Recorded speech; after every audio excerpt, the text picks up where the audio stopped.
Hello, I'm AJ, I'm your HYPOXIX coach for today, and we have level 4.1 chair pistol rotation, standing on the near foot to the tether point. Let's stand on our right foot together so we can perform everything together, and I can guide you through very specifically with muscles, joints, and we're working fast. We're working double time our slow version. So if any of these mechanics are moving too quickly for you, you always have the option of moving to that slow version of this same exercise where we do work half the speed. Now we're working double the speed so we can get those repetitions up and we can work on that endurance, and we're working up to about 14, 15 repetitions in this level 1 exercise. So now we have no breath retentions, it's a level 1.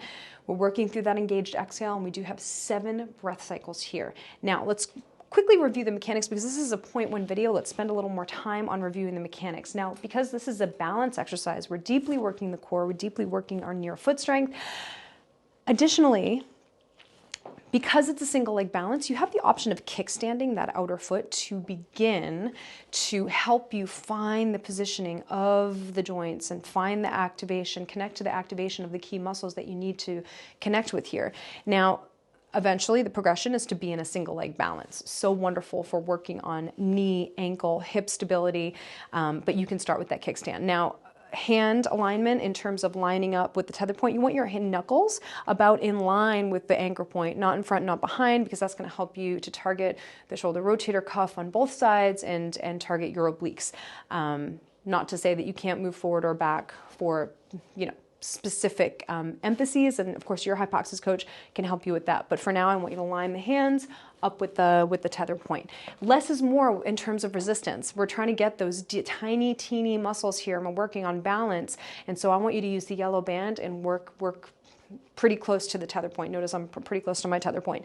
Now, additionally, our gaze specificity, we are staring far to begin, a nice panorama view that's going to instantaneously relax the nervous system. And then as soon as we hinge from the hip, we're going to stare at that knee, and I want that knee to be over that third toe, approximately. Now, again, your HYPOXIX coach can get specific with you based on what you have going on with your knees, but in general, if we think, stare down and just about over that third toe as we squeeze the ball, and then as I sit down to the chair, I'm going to send my right sit bone down to the chair before my left sit bone, and that's going to help me to stay connected to my core and optimize that hip positioning here, so I'm not doing this. I'm not sinking into the hip and then putting too much pressure on my knee and not optimizing that glute engagement. Now, we start with the weight equally placed on all 3 points of the foot tripod. And as soon as we hinge from the hip, we're getting the weight back to the heel and slightly lift the arch of the foot. I want you to pretend like there's a blueberry in the arch of your foot and you don't want to squish it, okay? So stare down at the knee, and you'll notice that little lift of the arch helps to prevent that knee from rotating in. So a couple mechanics to think about. So work on this for a little while until you have all those mechanics.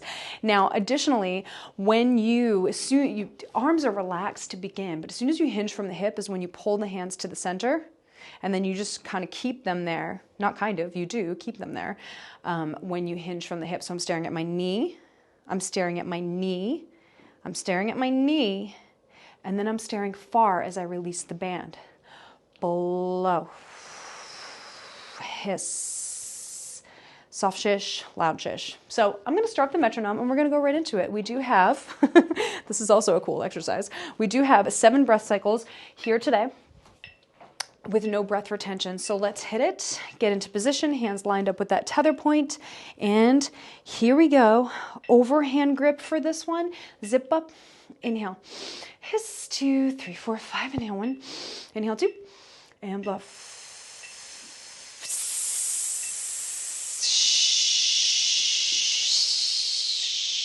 Inhale, inhale.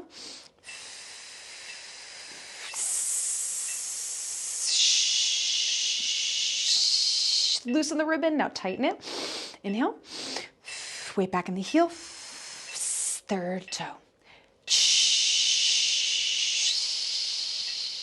Inhale, inhale. Stare at that knee, fixed points, now far. Inhale, inhale. Right sit bone down nice and soft down to the seat. Inhale, inhale.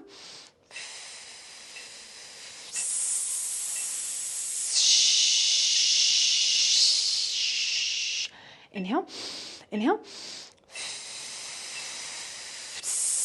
Last breath cycle. Squeeze that air out to the bottom of your lungs.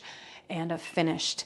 Excellent, excellent work. Now, just a note here before you go to the other side, where you want to repeat those 7 breath cycles with no breath retentions and or scrub the video back 90 seconds so we can perform it together. But just a note while you're recovering, put your hand on your low back. When you go down to that chair, is your low back tucking or is it moving to an arch? If it is, then you probably shouldn't sit all the way down to the chair.